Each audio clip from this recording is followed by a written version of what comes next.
Hola, ¿qué tal? ¿Cómo andan? ¿Qué dicen? Bienvenidas y bienvenidos a la televisión pública. Seguimos haciendo Desiguales en el verano de la Argentina. ¿Qué dice Lucila? ¿Cómo anda? Muy bien, buenas noches, ¿Todo bien? Caruso. ¿Todo tranqui? Muy bien, disfrutando de este enero. Bueno, hoy nos vamos a dedicar a un tema que se las trae, el ADN de la clase media. Claro, cada vez que hablamos de la clase media, que siempre aparece, ¿no? En todo debate político, en toda charla social, aparece en algún momento la demanda, las expectativas alrededor de la clase media. Ahora, tenemos que ponernos de acuerdo, vamos a tratar de hacerlo lo más rápido posible para entrar en juego. ¿Qué es efectivamente la clase media? ¿Qué tipo de categoría es la clase media? ¿Es una categoría aspiracional? Tiene que ver con los ingresos, con los consumos, tiene que ver con las expectativas, efectivamente es relacional a otras categorías, digamos. Bueno, primero vamos a tratar de resolver este tema para después sí empezar a tratar de poner en juego la categoría clase media con otras situaciones que hoy en nuestra vida, insisto, política y social, me parece que va a ser interesante como charla del programa. Sí, y te sumo dos grandes conceptos, ¿no? A la idea de clase media. Por un lado, la meritocracia, ese yo pude, ese lo pude hacer y solo, nadie me lo regaló, nadie me subsidió. Y vos, si no lo tenés y si no llegaste es porque no pusiste el esfuerzo necesario. Y por otro lado, el concepto del miedo, ¿no? Un miedo que rodea a una clase media, por un lado, en el sentido de perder eso que adquirió, perder eso que tiene y que hoy le pertenece o a lo que pertenece. Y por otro lado, un miedo al desorden, un miedo al conflicto que, querramos o no, es inevitable en el mundo en el que vivimos, en la sociedad en la que vivimos, con lo cual miedo y meritocracia, dos conceptos, dos palabras que se mezclan también, Pablo, en este debate y que por otro lado le dan como condimento final a todas estas ideas que estamos arrojando, la política.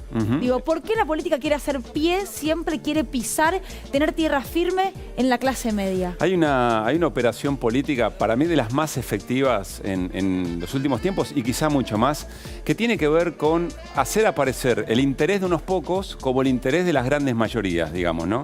Y de ahí deriva quizá una frase muy conocida que es que la clase media suele votar en contra de sus propios intereses, recogiendo el guante de lo que decía recién Lucila, en el cruce de la clase media con la política. Pero yo agrego otra cosa más. Hablar de clase media nos invita, disculpen si alguno lo cree anacrónico, nos invita a hablar de lucha de clases. O pregunta, ¿hablar de clase media es una manera de ocultar también hablar de lucha de clases en un momento político donde esto en general no aparece en las discusiones más mediatizadas, si ustedes quieren? Bueno, por ahí también tenemos ganas de llevar un poco la charla, Lu.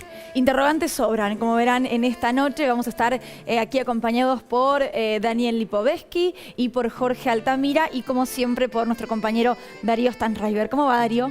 ¿Cómo andan? Muy bien. ¿Qué dice, querido? Muy contento, gracias. La verdad que estaba escuchando lo que venían diciendo. Esto parece una clase de la facultad, así que estoy chocho de toda la disquisición teórica, conceptual, pero también bien del trabajo de campo que hay alrededor de lo que le sucede a la clase media argentina. Yo quiero empezar con una cuestión semántica. Vieron que la palabra media, el adjetivo media, siempre se lo usa ligado a cierta ambigüedad, a cierta indefinición. Pensaba en la idea de edad media. Vieron que la palabra edad media, el concepto, en realidad es acuñado por los modernos para decir que entre la antigüedad y la modernidad no hubo nada. Los 1000 años de la Edad Media son catalogados solo como un intermedio. ¿Por qué? Porque hay una decisión de minimizar ese proceso. O sea, el adjetivo media muchas veces es usado en términos de minimización.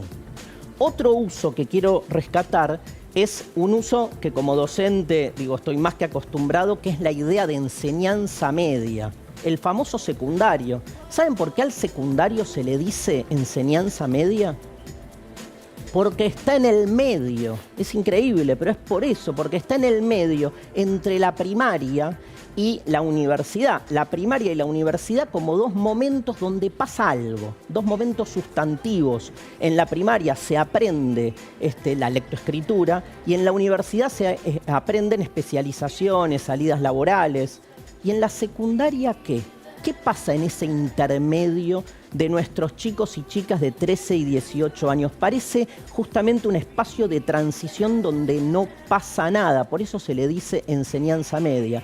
Increíblemente llego a clase media, esta tercera categoría, que lo que nos invita también es a pensar desde qué lugar se la define. Decía Pablo, ¿cómo definimos la clase media? Y hay una definición identitaria canónica, que es la de la autopercepción. Calculo que todos los que estamos acá coincidiremos en que todo el mundo cree que es de clase media. Vos ves a alguien que está en la peor pobreza y le preguntás de qué clase sos y te dice clase media baja, baja, baja. Pero nunca te va a aceptar que está por fuera de la clase media, ni hablar con el que tiene mucho. Parece que de algún modo la ambigüedad de la clase media genera una sensación como de bienestar, como de ausencia de culpa, diría, ¿no? Como ser parte de una especie de sentido común mayoritario del que todos son parte. Es muy interesante, y para cerrar, chicos, la dualidad de valores que se presenta. Vieron que frente al pobre, la clase media, como decía Luli, reivindica la meritocracia. Ahora, frente al rico, la clase media reivindica que no todo es económico. Siempre se está moviendo pragmáticamente en términos de lo que es su sustantividad. Dejo esta pregunta abierta. ¿Hay algo sustantivo que defina la clase media o es al revés? ¿Es un modo de no querer colocarse en ninguno de los dos extremos? Bueno, va tirando un par de respuestas, Darío, ¿no? Siempre en su primera introducción. Yo comparto esto porque lo hablábamos incluso fuera de cámara. Pablo, ¿qué somos? Viste que lo dijimos. ¿Vos sos clase media? Bueno, pero yo soy clase media, sí, somos trabajadores. ¿Pero qué implica ser clase media? Así que se lo voy a preguntar a nuestros invitados. Los voy a presentar primero. Como dijimos, está Daniel Lipovetsky con nosotros. Él es abogado, es diputado provincial actualmente de Buenos Aires por Juntos por el Cambio. Y está con nosotros también Jorge Altamira, un referente histórico del Partido Obrero. Ha sido legislador, diputado, bueno, fue candidato a presidente y está también aquí con nosotros para intercambiar alguna de estas ideas. Bueno, ¿cómo andan? Bienvenidos. Muchas gracias, ¿cómo están? Gracias por la invitación. Recién, Daniel, cuando Darío decía esta cuestión de lo aspiracional de la clase media, asentías con la cabeza. ¿Va por ahí una primera definición, digamos? Sí, yo creo que la clase media es un símbolo de la Argentina, ¿no?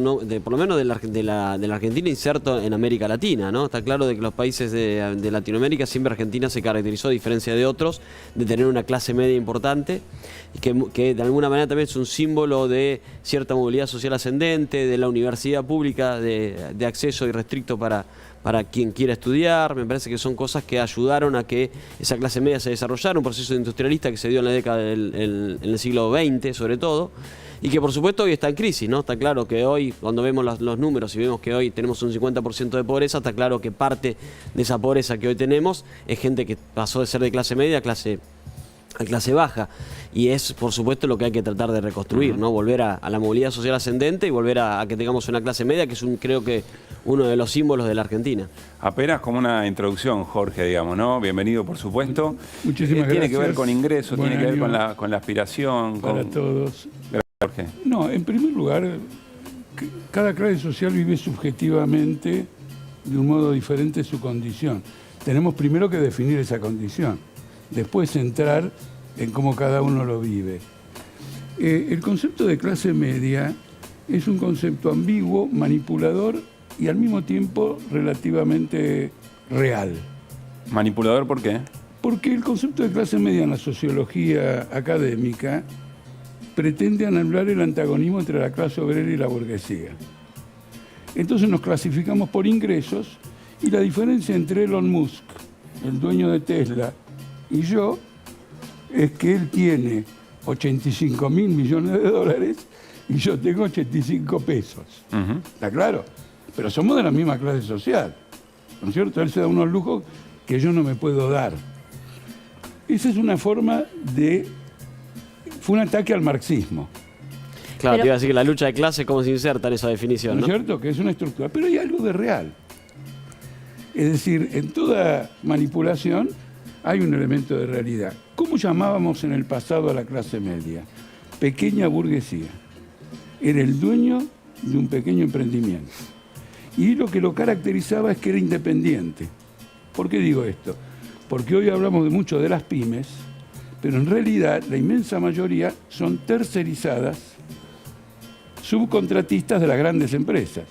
Por ejemplo, Techin tiene una comunidad, no recuerdo su nombre, que creo que tiene 900 pymes. Una forma de abaratar la fuerza de trabajo es tercerizar funciones que antes se cumplían en las siderúrgicas, en empresas menores, donde se puede mejor manipular, digamos, el salario. Esa pequeña burguesía ha desaparecido. Y aparece lo que es una clase media en el sentido de un sector de trabajadores administrativos, comerciales, etcétera, con un nivel, digamos, medio de ingresos entre los polos de la sociedad. Ya es diferente. Aquel pequeño burgués tenía un horizonte social. Esto integra el grupo de los asalariados. Bueno, hoy quiere hoy su mayor preocupación es subsistir, ¿no? Por supuesto. Subsistir, no solo sobrevivir a la crisis, ¿no? Argentina, sin lugar a dudas. El monotributista, que dirá, soy un trabajador independiente, pero en realidad el aporte social, previsional, que se tiene que hacer en las empresas de salud, te lo tenés que cargar vos. Entonces es una carga adicional que se esconde bajo el término de clase media. Bueno, lo económico entonces, ¿no? Digo, me parece que por ahora, como eje central, ¿cómo definiríamos una clase distinta de otra? Pasa principalmente por la cantidad de ingresos, por cuánto plata tiene uno. Lo económico, pero me alegra porque esta noche me parece que en el fondo lo que hay es el conflicto. Es el conflicto social y es el conflicto de clases, digamos, ¿no? Que yo estaba seguro que efectivamente iba a aparecer. Pero bueno, a modo solamente de introducción, Lu. A modo de introducción también tenemos un primer informe para que lo veamos y para que comencemos a debatir, así que lo vemos. Miremos. Si les preguntaras a tus amigos, a tus familiares, a tus compañeros de trabajo que a qué clase social pertenecen, ¿qué crees que te contestarían? Probablemente lo mismo que contestarías tú. Yo clase media. Yo sé que me llaman Joe de clase media y en Washington eso no es un cumplido. Significa que uno no es sofisticado. Pero yo sé por qué somos fuertes y nos mantenemos unidos. Y sé por qué estamos juntos. Y es porque siempre hemos sido una clase media creciente. Este tipo no tiene la menor idea de lo que es la clase media. No tiene la menor idea. Yo clase media. Y lo más seguro es que la inmensa mayoría de ellos no lo sea. Si necesitas trabajar y recibir un salario para poder vivir, perteneces a la clase obrera, perteneces a la clase trabajadora. No podemos llevar este auto, verían la abolladura y la antena de gancho. Vamos caminando. Pero los ballets, Marge, quiero que alguien me diga, señor, sin la frase, está haciendo el ridículo. Voy a animar a todo el mundo con mis anécdotas como la que traté de decir en la radio. Nadie me va a parar esta vez. Y yo me voy a hacer pasar por un conde para que una dama rica me dé todo su dinero. Y yo voy a preguntar si saben el apellido de sus criados o, en el caso de mayordomo, su nombre. No, vámonos. No quiero entrar a un club que exige cambiar para ser miembro. Y esos snobs no nos hubieran hecho miembros nunca. A menudo, la gente relaciona erróneamente el tener un buen sueldo con pertenecer a una clase social superior. Pero si perder tu trabajo implica perder tu única fuente de ingresos, entonces perteneces a la misma clase trabajadora, seas cajero, barrendero, periodista o ingeniero. Yo soy así, soy de la clase media, la que labura y para todo se la ingenia, que nació pobre y trabajó sin vacaciones, y con su esfuerzo mejoró sus condiciones. Yo soy así, soy de la clase media, la que hace realidad lo que ella sueña, la que limpia, cose y amasa, porque labura y hace las tareas de casa. Bueno, quiero decirle a quienes son responsables del informe que con la murga uruguaya ya me ganaron, de acá a fin de año, a fin del 2021. Bueno, Daniel, en función de lo que veíamos, pero también de lo que veníamos charlando, vos mencionabas el tema crisis.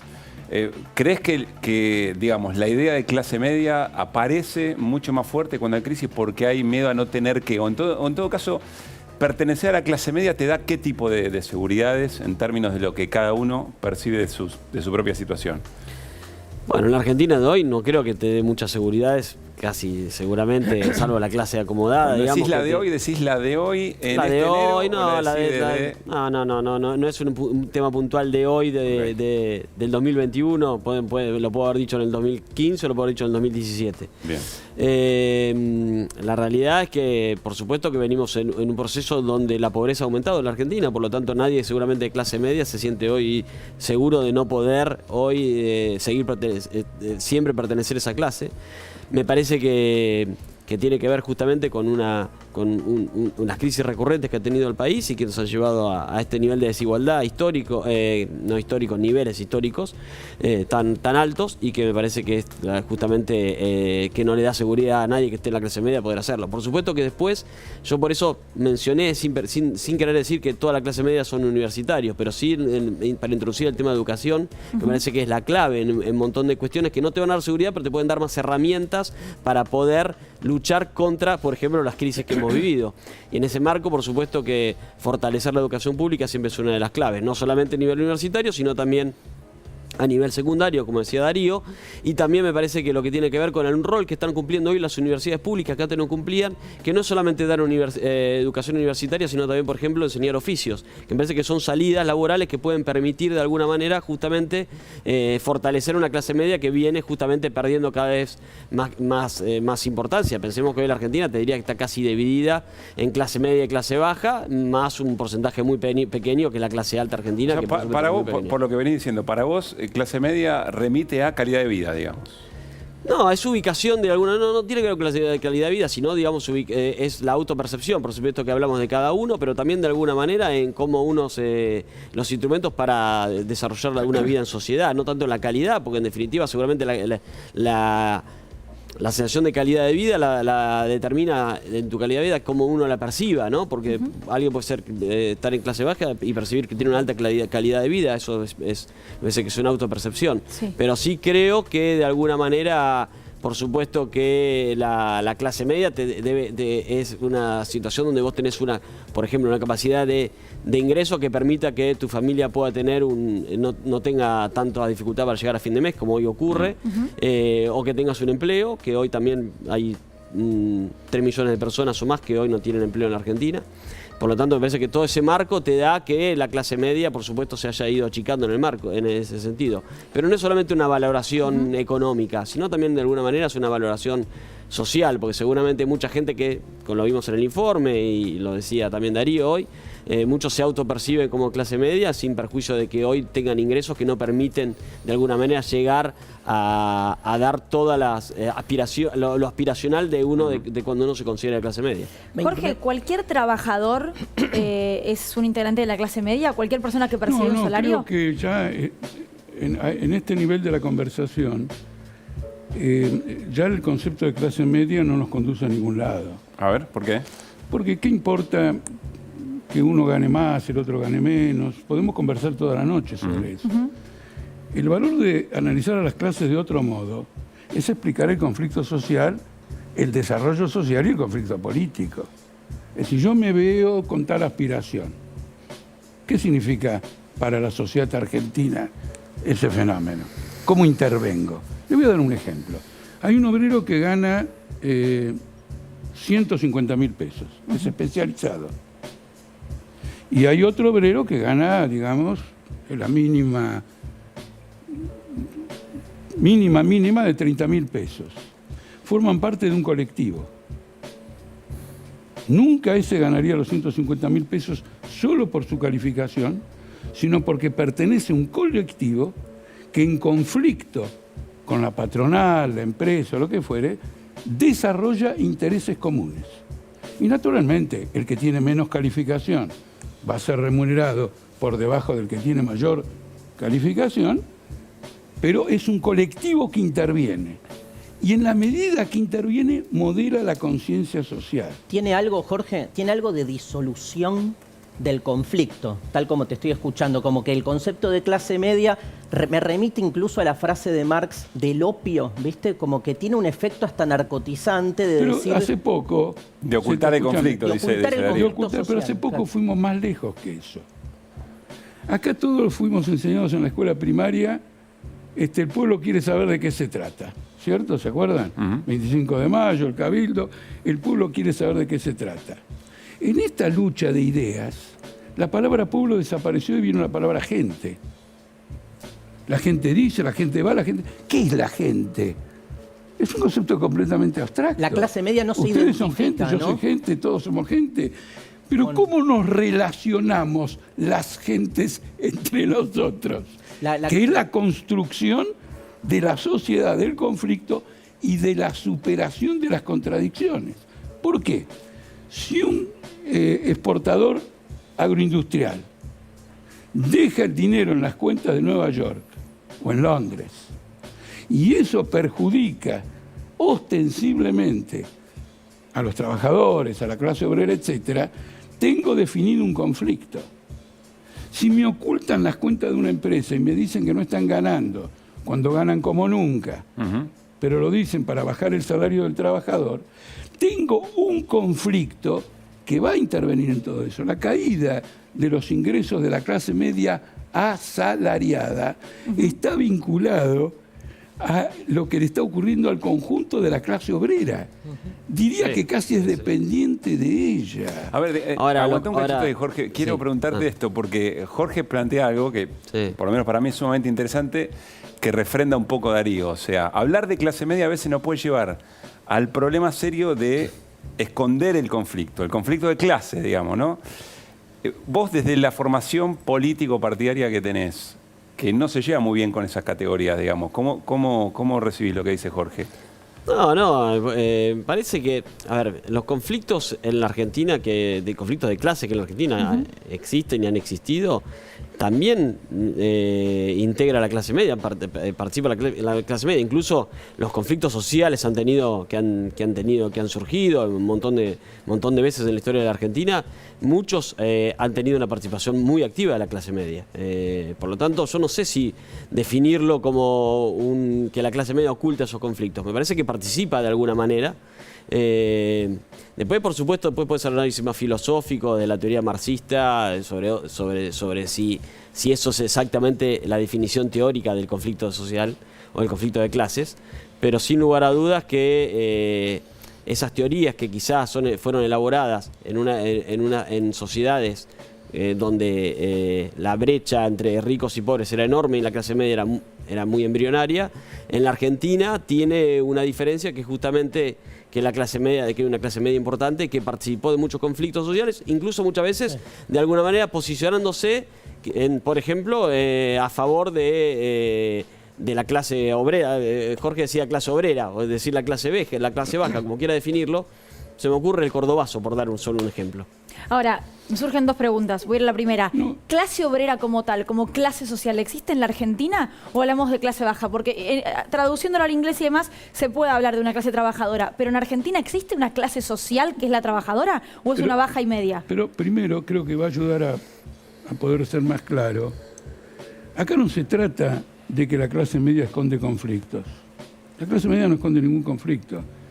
El concepto de clase media es para que visualicemos no a un sector que vive de su trabajo y que es objeto de explotación por parte de alguien que es dueño de ese trabajo, que puede ser un comercio, un banco, un empleado bancario, un funcionario bancario, un comercio, etcétera. No es la clase media la que oculta eso. Es esta manipulación ideológica de no estructurar a las clases sociales en función de un proceso de producción. Este es el punto central.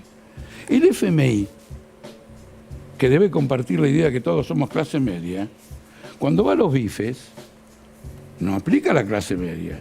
Quiere una reforma laboral que prácticamente lleve a cero la indemnización por despidos, flexibilice el trabajo, facilite este teletrabajo en términos de que los costos del teletrabajo recaigan sobre el individuo que, digamos, realiza ese teletrabajo, quiere una reforma previsional que afecta a los trabajadores al cabo de su vida laboral.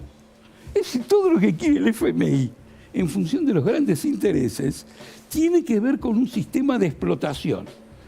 Entonces el tema es el siguiente: ¿vivimos en una sociedad que se basa en la explotación o vivimos en una sociedad donde tenemos aspiraciones para ingresos? Entonces yo no entiendo por qué tenemos que estar en conflicto.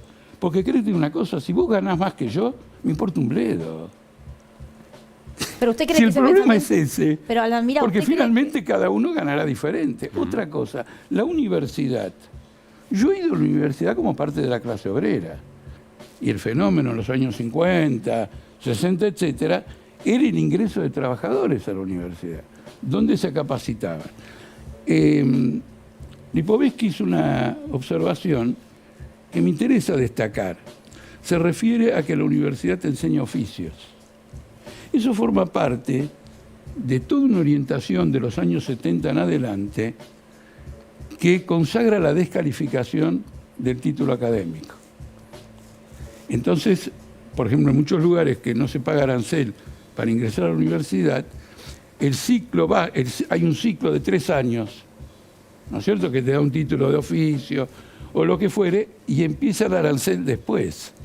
Ahora, lo aspiracional no es quedarme en el oficio. No, claro. Quiero tener, digamos... Entonces, fíjate que la política educativa, previsional, laboral, económica, reposa enteramente sobre un sistema de explotación.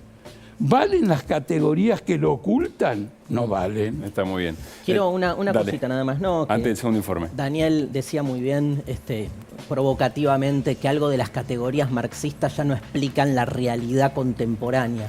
Lo loco, cosa que es muy discutible, lo loco es que la categoría de clase media tampoco, porque de alguna manera hablar de clase media como un concepto tan expansivo y extendido, donde puede haber el dueño de un kiosco hasta el gerente de una transnacional, a los que se los considera autoperceptivamente parte de la clase media, tampoco, digamos, también nos quedó vetusto. Sí, claro. Ahora, sin embargo, fíjate la fuerza que tiene, ¿no? Y ahí coincido en esto con Jorge, que claramente no se trata solo de una cuestión de ingresos, hay una manipulación que tiene que ver con la otra cara de la clase media, que es la cultural, ¿no? A ver si algo que también recién surgía de lo que decía Daniel, él decía, bueno, reacciona la clase media, participa. ¿Qué la enoja a la clase media? ¿Cuándo reacciona la clase media? O eso que denominamos clase media, un poco jugando con los riesgos que decía Jorge, digamos, ¿no? Ojo cómo utilizamos esa categoría, qué cosas se esconde. Me parece que en el segundo informe, Lu, quizá algo de esto podemos empezar a conversarlo. Los miedos,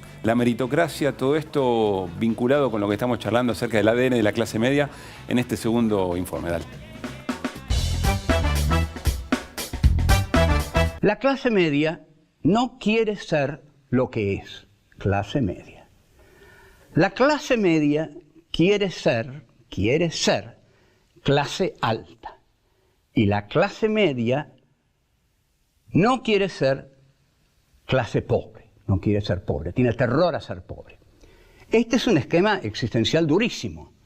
¿Por qué? Porque la clase media no quiere ser lo que es, no quiere ser clase media. Quiere ser algo que no va a ser nunca, clase alta, y tiene mucho miedo de ser algo que no es, pero puede ser, clase baja. La clase media ha progresado en base a su propio mérito, esfuerzo, trabajo. La clase media lo sabe y se siente muy orgullosa de lo que ha logrado. Pero también la clase media necesita más seguridades y más oportunidades. Yo diría que tiene que reconocer que su destino está más cerca de las clases pobres de lo que cree, porque las clases altas gobiernan exclusivamente para ellas y si necesitan mandar a las clases medias a la pobreza, las van a mandar. ¿Quién no se considera de clase media, en todas sus modalidades, media baja? ¿Hay alguien que no se considere de clase media? Que levante la mano. ¿Y quién se considera de algún tipo de clase media? Venga, levantar la mano, a ver. Bueno, veo que todos, ¿no? Trabajo en una verdulería, trabajo 10 horas al día. Yo no terminé el secundario, pero soy de clase media. Soy carnicero, no terminé el secundario y soy de clase media. Soy obrero, gano más que un docente y soy de clase media. Tú para ti mismo tú quieres tenerte en estima, ¿no? Tú no quieres pensar que eres la persona que ves durmiendo en la calle, entonces va un poco por ahí el tema también. Aunque estemos en una clase mucho más baja, intentamos aparentar, incluso con ropa de marca, con falsificaciones, siempre el querer aparentar. Y desde entonces hay algo que también es muy propio de Argentina y que no aparece en otros países, que es que un sector de la propia clase media o de los sectores medios siente un desprecio muy fuerte por la propia clase a la que pertenece, ¿no? Me parte el alma ver gente pobre. ¿A vos no? Yo no tengo nada contra los pobres, ¿viste? Todo lo contrario. Creo que necesitan ayuda y protección. Habría que dar techo, trabajo, protección y bienestar a los pobres. ¿Para qué tanto? Bastaría con esconderlos. Me encontré con una conocida que me dijo lo siguiente. Yo los voté para que le sacaran los subsidios a los negros. Entonces yo le dije, ¿vos cuánto pagabas de gas? 200 pesos. ¿Y ahora cuánto pagás? 3.000. Apa. ¿Y de luz cuánto pagabas? 500. ¿Y ahora? 6.000. ¿Y a vos te parece que no le sacaron el subsidio a los negros? El problema es que los negros sos vos, soy yo, es tu vecino y tu amigo. Los negros no son ellos. Vos te creíste que eras de ellos. Bueno, lo aspiracional, ¿no? Digo, sí, me quiere hacer una aclaración, voy a hacer una pregunta. Porque esto merece toda una reflexión. Es decir, yo mismo me doy cuenta, conversando con ustedes, de matices en los que no había reflexionado con anterioridad. Estamos hablando de la clase... Con lo cual el programa ya cumplió algún objetivo. Hace pensar. Está muy bien. No, sí, claro, por supuesto. Programas de este tipo son realmente una novedad muy importante. Yo instigo a que continuemos por esta vía. Bueno, listo, Altamira, nos extendió el contrato hasta 2022. Ustedes fíjense, si escuchan bien, después lo pueden repetir, la clase pobre, eso es una manipulación. Se identifica a los obreros con los pobres. Y nadie quiere ser pobre. No es cierto que la clase media no quiere ser pobre. Yo no conozco a nadie que quiera ser pobre. No tiene ningún sentido. Entonces, no quiero ser pobre, es decir, no quiero ser como los obreros. Pero no, los obreros no están condenados a ser pobres. Y han luchado para no ser pobres. Y han derrotado gobiernos que han querido quitarles derechos fundamentales. Y la clase obrera ha construido toda una historia. Entonces ahí hay una manipulación. El juego de la clase pobre para poner a la clase media por encima de una situación, como si hubiera alguien que estuviera dispuesto a estar por encima de esa situación y que el pobrerío fuera una condición, ahí está, meritocrática, al revés. Bueno, eso justamente... Claro, vos sos gerente por mérito. Claro. Él también es pobre porque él quiere ser pobre. Porque no tuvo suficiente mérito, básicamente, porque no se esforzó lo suficiente. No, es lo que se adjudica, porque yo que creo conocer profundamente a las clases pobres, no conozco clases más combativas para promover el progreso de sus familias que las familias pobres. Ahora, hay una idea dentro de la política, y eso te lo pregunto a vos, Daniel, que tiene que ver con, bueno, justamente, ¿no?, la meritocracia como concepto de la Argentina que se quiere, la Argentina del esfuerzo, la Argentina del que quiere, lo logra y sale a flote. Incluso dirigentes de Juntos por el Cambio lo han dicho públicamente. ¿Vos coincidís con esta idea? Yo creo que lo decía recién Jorge, ¿no? La clase baja es justamente el que más, la clase obrera, por decir una definición más cercana a lo que decía Jorge, o los pobres, como decía también Jorge, son los que más han hecho de alguna manera de la cultura del esfuerzo la base para salir adelante y para ascender y para mejorar su situación. Me parece que siempre, y eso me parece que también ocurre en general en la Argentina. Después, por supuesto que hay otros debates que no tienen que ver con la lógica del esfuerzo, no, sino hasta dónde la ayuda del Estado, digamos, como política social, tiene que ser la única... ¿Es necesaria para vos la ayuda del Estado? Sí, sin lugar a dudas. Sin lugar a dudas, digamos, el gobierno que yo integré, que fue el gobierno de Cambiemos, lo hizo con una política social expansiva y lo está haciendo este gobierno, y creo que en Argentina con un nivel de pobreza como el que tiene, sin lugar a dudas, es algo que es necesario. Por supuesto que uno, y era el planteo que yo iba a hacer, viendo un poco el debate, el informe, digamos, hasta dónde después las políticas públicas tienen que ayudar de alguna manera a que tengamos cada vez más una mayor clase media, que en definitiva es lo contrario de lo que está ocurriendo, porque en definitiva, si vos lográs que haya más empleo, que los trabajadores tengan mejores salarios, seguramente eso va a generar que tengamos una mejora en su situación, que ayude a que se consoliden en una clase media, que sería, por supuesto, mucho mejor que estar en una situación de pobreza donde la mayoría no quiere estar, como decía Jorge recién. Ni hablar de los indigentes, pues nos estamos olvidando acá que la clase baja tenemos, por supuesto, gente que está en un nivel de indigencia en cuanto a su situación personal. Así que me parece que de ahí el gran desafío es ese, me parece que ahí es el debate que nos debemos como país, políticas públicas a largo plazo para generar un desarrollo del país que hoy no tenemos y que nos ayude a que tengamos un país mucho más igualitario y que las ayudas del Estado, que hoy son tan necesarias, dejen ser tan necesarias porque tenga mucho más gente que trabaja, que tenga un empleo digno, que tenga salarios dignos y que pueda, digamos, no necesitar de una ayuda social para vivir, ¿no? Daniel, no quiero soltar tan rápido el concepto de meritocracia porque creo que ha calado muy profundo, digamos, ¿no? En el modo de pensar el colectivo, si vos querés. La gran diferencia me parece que está, apenas una opinión, en considerar el esfuerzo individual aislado de lo que significa todo el proceso del conjunto de un país, digamos. No puede ser el proceso laboral o puede ser el proceso o el mismo rol del Estado tratando de acompañar o de fomentar efectivamente una actividad económica lo más igualitaria posible, digamos. ¿Vos no estás de acuerdo con esa manera de entender meritocráticamente el desarrollo de cada individuo? Es que no creo que el planteo sea ese, la verdad. Pero ha sido eje central de un gobierno, digamos. No lo he visto, digamos. Me parece que fueron más algún tema simbólico desde lo discursivo de algún dirigente, pero no me parece que haya sido el eje de la Argentina. Del presidente, del expresidente. Si fuera así, no hubiéramos tenido una política social como la que tuvimos, que fue criticada incluso por algún sector de nuestros propios votantes. Pero yo la defiendo, sin lugar a dudas, la política social que tuvo nuestro gobierno, la ampliación de la asignación universal por hijo, quizá la transformación de los planes sociales en generar que sean con una contraprestación, y me parece que era una buena idea, sobre todo la contraprestación desde el punto de vista de la formación, ¿no?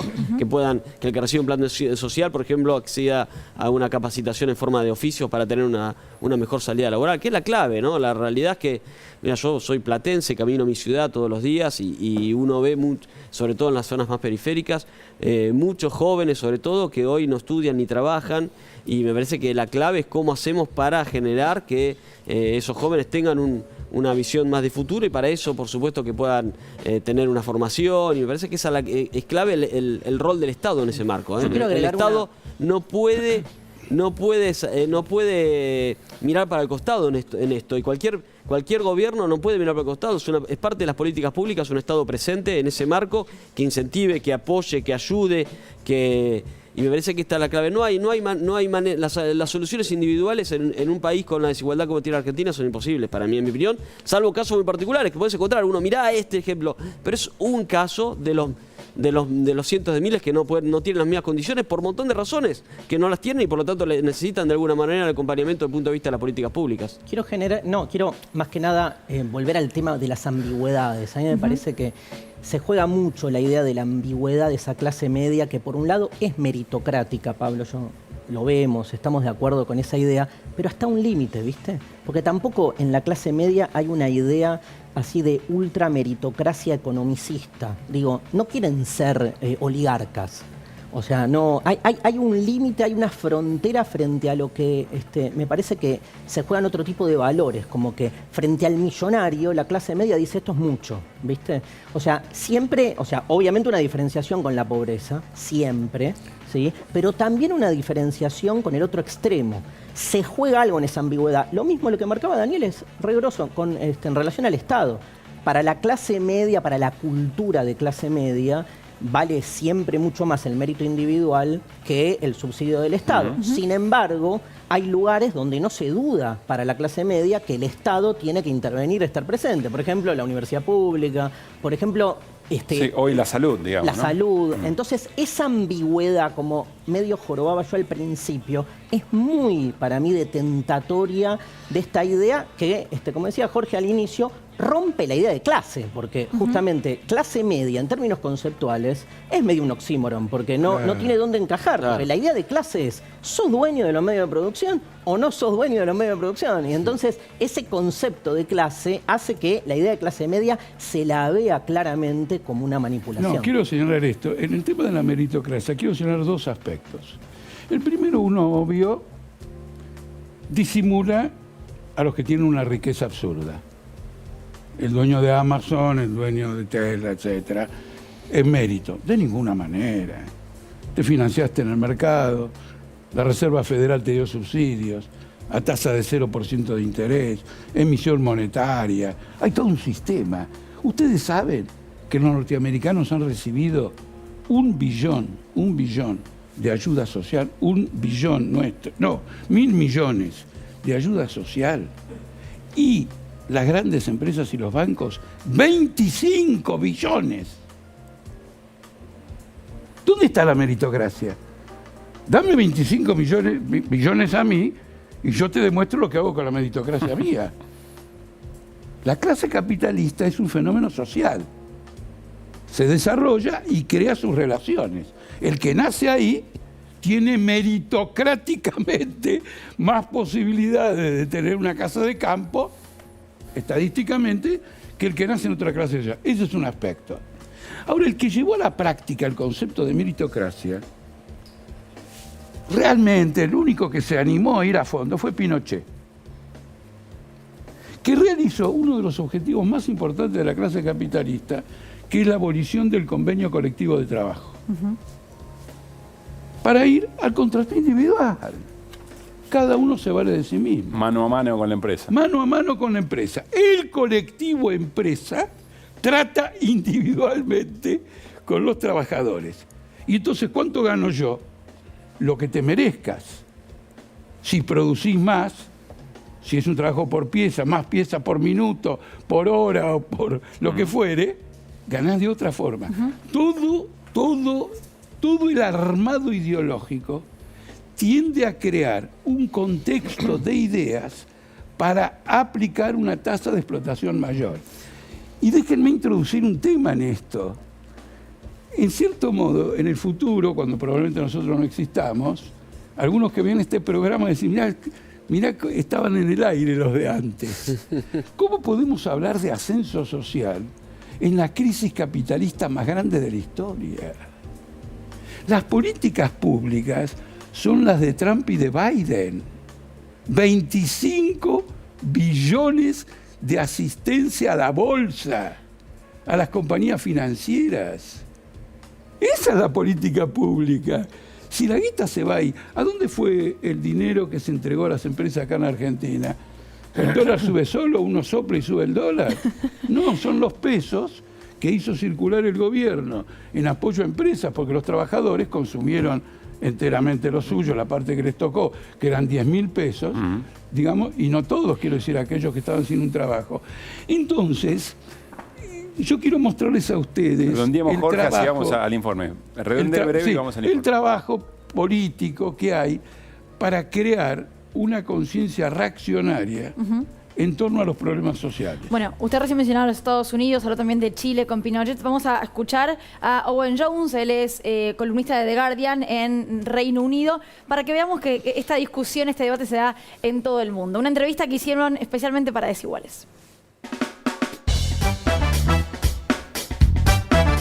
What we're talking about with the fall of the middle class is people who, I suppose, traditionally had that security, which made them feel middle class, becoming increasingly subsumed into the working class, becoming defined by the conditions that working class people traditionally have, and that is insecurity. And coronavirus has really exposed that, because a lot of people who thought they were middle class in the coronavirus pandemic in many Western countries, as their incomes suddenly fell into crisis, they realized they were always one salary, one pay packet, one monthly pay packet away from real hardship. The way free market fundamentalism made itself, or won a constituency of attraction amongst people, was by saying, we will free you. You will be able to do what you want. You will be able to earn what you want. And if you try hard, you will get to the top. And if you don't try hard, that's your own fault. And that was a way of justifying inequality, that if you weren't doing well in life, if your income wasn't good, that's your fault. You didn't try hard enough. You weren't intelligent enough. And also justifying people at the top of society, the richest, as being the people who deserve it. And if they deserve it, why should you tax them?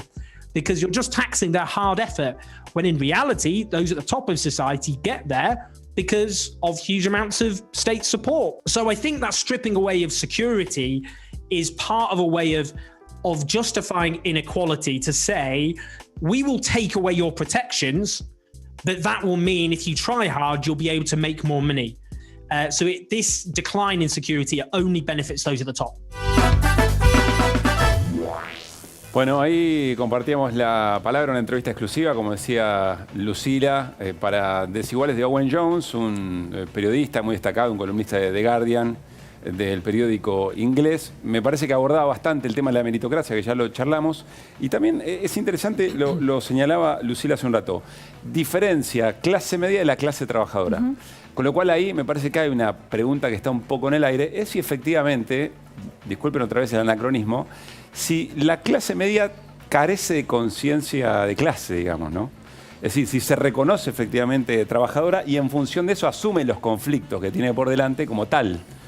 Estoy tentado a arrancar por Jorge, por razones obvias, pero le doy la palabra a Daniel. Bueno, Jorge es un especialista en eso. Pero... No, pero créeme que escuchar reflexionar a alguien de Juntos por el Cambio sobre esto es un placer. Gracias por estar acá. Es más original. Sí, pero no den por descontada la respuesta que les voy a dar. No, para nada. Nos sorprendés. Yo creo que sí, digamos, pero, a ver, vamos hasta a nivel numérico, digamos. Está claro de que hay muchos trabajadores que por su nivel salarial son de clase media y por lo tanto, si lo considerás desde el punto de vista estadístico, sin lugar a dudas lo hay. Después, desde el punto de vista de los conflictos sociales, yo no tengo ninguna duda que ha pasado sí, que tiene conciencia de clase, incluso conciencia de clase solidaria. Creo que la solidaridad en la Argentina es algo que hay que destacar. Nosotros a veces somos muy autocríticos en general como sociedad, ¿no? Pero me parece que la Argentina ha demostrado un montón de situaciones de solidaridad, que somos una sociedad solidaria. Lo hemos visto en este año, dificilísimo, y realmente en un año que podrían haberse producido conflictos sociales graves, porque por supuesto que quedaron muy expuestos, lo marcaba el periodista, pero lo decía desde Inglaterra. Trasladémoslo a la Argentina, ¿no? Digamos, con la diferencia de niveles de ingreso per cápita, etcétera, y de nivel de desarrollo de las sociedades.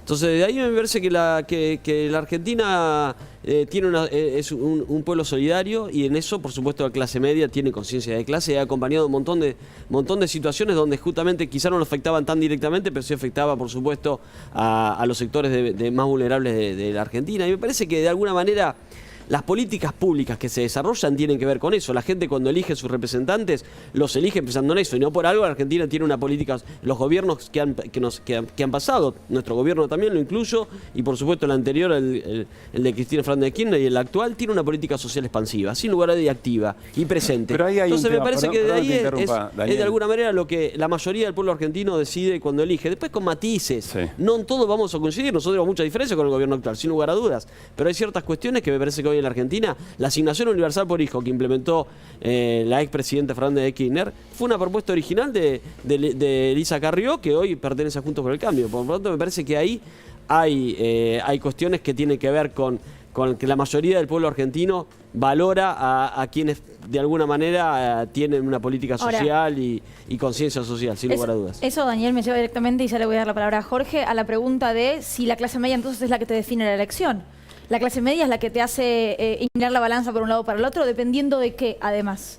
No, eso, por supuesto que en un país donde casi el 50% de alguna manera se considera o es de clase media, sin lugar a dudas tiene un peso electoral importante. Pero yo creo que la elección se define entre la clase media y la clase baja, así que está claro, pero por supuesto que siempre uno tiene que poner el eje en estos dos sectores, sobre todo, ¿no? Que son ¿La clase alta siempre va con la derecha? ¿Está dado por hecho? No necesariamente. Muchos ejemplos de empresarios de clase alta que hoy apoyan al gobierno. Hay un montón de ejemplos. Daniel, así que no necesariamente es así. Políticamente, ¿coincidirías que la clase media políticamente se autopercibe de centro?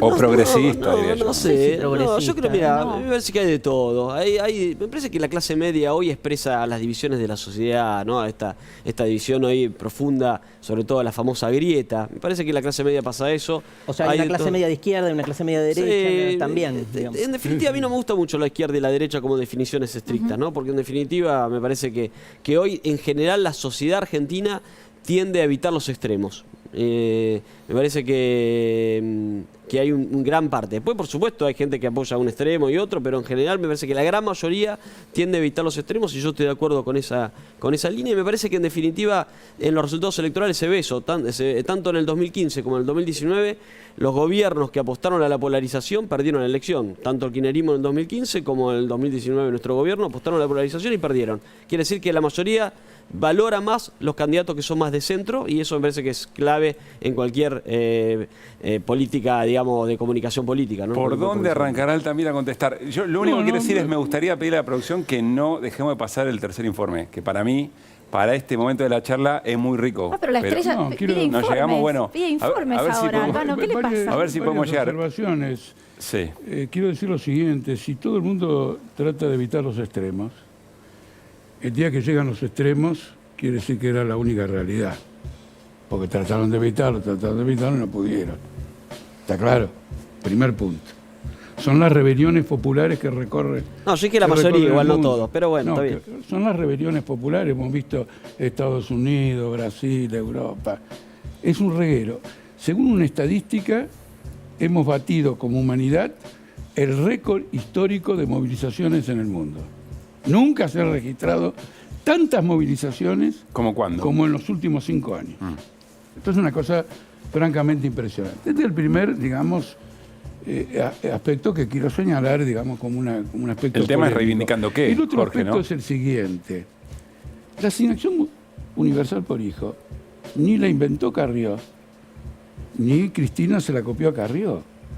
La asignación universal por hijo es una propuesta del Banco Mundial. Y el Banco Mundial apoyó con $400 millones. Entonces viene la reflexión siguiente. El capitalismo se da cuenta que no va a poder resolver el problema del empleo, que va a ser cada vez más grave. Entonces ha establecido una línea de asistencia que consiste en el pobrerío permanente, porque hay que distinguir la asignación por hijo, el seguro del desempleo, etcétera, como recursos ante momentos de crisis, que como ideal de desarrollo social. Acá se está postulando como ideal de desarrollo social. ¿Y quiénes lo postulan? Los que no quieren pagar el impuesto a la riqueza. Entonces uno se pregunta, ¿no querés pagar el impuesto a la riqueza? ¿Dónde cree que va a salir la plata para la asignación por hijo? Hay un doble lenguaje, una hipocresía absolutamente increíble. No paga... subfacturan las exportaciones, sobrefacturan las importaciones, hacen toda clase de maniobras para vaciar al Estado, le enchufan una deuda externa de $400.000 millones y después dicen, este es nuestro modelo de política pública. No, el obrero tiene que vivir del salario y ese salario, el mínimo, tiene que ser igual al costo de la canasta familiar. Y a ningún obrero, y acá tengo presente a mi propio padre que fue el primero que lo vi, quiere asistencias. Ninguno. Porque vos no construís una familia, ni le das por venir a tu hijo, digamos, como jefe de familia, mediante asistencias. Querés establecer un modelo de trabajo, perseverancia, etcétera, etcétera. Es decir, salario mínimo igual al costo de la canasta familiar. Esto no, esto es una pobreza creciente. Yo digo lo siguiente, ¿cuál es el éxito de las políticas públicas si los niños ya están en el 45% de la pobreza? No, ninguno. Eso, no hay nada para celebrar, Jorge. Pero, es otra la vía para ese desarrollo. Pero para que tengan empleo hay que generar empleo también. Para que tengan todos los trabajadores. Pero los que tienen que generar el empleo hay que trabajar para eso. Para eso es la política pública. Si no generan empleo. En segundo lugar, la gente no votó a Macri en el 2019 porque Macri se radicalizó, polarizó, etc. No, fue la destrucción, fue un acto de destrucción masiva. La bomba que no tenía Saddam Hussein la tuvo Macri. Fue un derrumbe fenomenal, compuesto de gente meritocrática que llegó a sus posiciones violando la Constitución. Por ejemplo, teníamos un presidente del Banco Central que nunca tuvo acuerdo del Senado. Teníamos un hombre, nunca tuvo acuerdo del Senado, Sturzenegger. Y después vino otro tampoco. Ojo que Marcó del Pont tampoco. No, macanudo. Pero los que manejan el patrimonio de este país no tienen aval de la Constitución argentina, pero tienen aval de los grupos financieros. Sí. El vicepresidente del Banco Central era un hombre de los fondos internacionales, Gustavo Cañonero. Era una cosa absolutamente increíble, trabajó en el Deutsche Bank. Quiero decir Jorge, lo siguiente. Te pido breve así. Quiero mostrar lo siguiente. Si tenemos que mirar el problema en su totalidad, hay una sociedad que sobre los fundamentos actuales se derrumba y los escombros caen profundamente entre los trabajadores. La última idea, las conciencias de las clases. Mientras la decís tu última idea, Jorge, voy a invitar a Daniela que se acerque a nuestra ventana o pizarra a escribir un concepto, una palabra, una idea sobre lo que es la clase media, sobre lo que le dejó este programa. Así que, Daniel, podés pararte, tranquilo, dale, no hay desprolijidades acá, está todo bien. Y Jorge, ahora sí, la última idea. Dijiste. No, quiero decir, la conciencia política, esa conciencia de clase media, etcétera, en épocas de crisis oscila violentamente, también en la clase obrera. Oscila violentamente, por ejemplo, como consecuencia de una derrota, como consecuencia de un retroceso. Entonces, hay una derrota. Los sindicatos no ayudan. Otra cosa, la clase media se reconoce como trabajadora, por supuesto. Tenés sindicatos de médicos, sindicatos de empleo de acá. Tenés casi todas las ramas laborales organizadas en sindicatos, vinculadas a una central sindical que puede no gustarte, pero que identifica históricamente a lo que ha sido el movimiento obrero, simbólicamente. Sí, pero muchas veces se manifiesta en contra del modo de lucha que tiene la clase trabajadora. Digamos. Claro. No, a veces más radical. Los médicos de los hospitales están haciendo en plena pandemia, y acá tenés otra meritocracia. Sí. Ser médico no es un mérito. Sí, pero y el tipo tiene que salir a la calle porque no llega con el salario. Pero no ha sido muy habitual, no ha sido muy habitual ver a cierto sector de profesionales liberales expresarse de esa manera. Jorge, lo invitamos a que vaya a nuestra pizarra a firmar y a ver si encuentra esa palabra o tres palabras. Ahí está allá. Y ahora, Darío, querido. Te escuchamos a vos, Darío. No, o sea, impresionante las distintas posturas. Falta todo un tema a desarrollar que teníamos pendiente, que tiene que ver con lo que llamamos la cultura de clase media, que tiene que ver con ciertos valores, prestigio, el acceso al consumo y también una relación con el acceso al consumo en términos de goce también. Digo, podemos también disociar la idea de clase media con cierta lectura por ahí más pequeña burguesa en el sentido más tradicional, como comentaba Jorge, y pensar, digamos, a una clase obrera empoderada, con capacidad distributiva, redistributiva y de acceso al goce. Me parece que en ese sentido el término tradicional de clase media perdería algo de su sustancia, pero bueno, nos engancharía con otra lógica, que es las políticas de bienestar. ¿Qué pasa con eso? Lo último, amerita un programa sobre meritocracia entero, ¿no? Sí, yo creo que sí. Por favor. Yo creo que sí. Hagamos algo con la producción. Llamadita a la producción, sí. Exactamente. Voy a leer lo que escribieron, tengo puestos los lentes de contacto, así que puedo hacerlo. Daniel Lipovetsky escribió Movilidad Social Ascendente y Jorge Altamira, La lucha rinde. Me parece que es un buen cierre de lo que fue. Se le pasó rápido, el programa estuvo bien, entretenido. Hablaron un montón, hablaron un montón. Un programa para abrir las cabezas, muy provocador. Además, para pensar, hay un está trabajo de bueno. investigación muy llamativo, muy... Gracias. Vamos, bueno, nos están echando. Nos fuimos. Chau, sí. Nos reencontramos el próximo lunes. Lunes que viene, 22 horas. Adiós, buenas noches. Que pasen bien, gracias. Gracias.